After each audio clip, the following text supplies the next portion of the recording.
रमेश बोला दादी के घर, परेश बोला मामा के घर।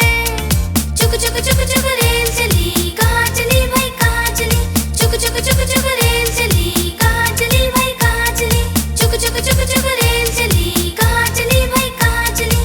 चुक चुक चुक चुक रेल चली, कहाँ चली भाई कहाँ चली।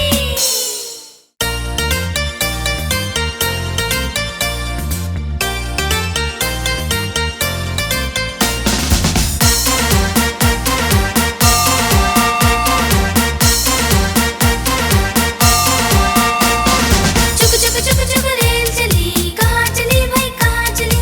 चुक चुक चुक चुक रेल चली, कहाँ चली भाई कहाँ चली। रमेश बोला नानी के घर, सुरेश बोला दादी के घर, परेश बोला मामा के घर। चुक चुक चुक चुक रेल चली, कहाँ चली भाई कहाँ चली। चुक चुक चुक चुक रेल चली, कहाँ चली भाई कहाँ चली। चुक चुक चुक चुक रेल चली, कहाँ चली भाई कहाँ चली। चुक चुक चुक चुक रेल चली, कहाँ चली भाई कहाँ चली।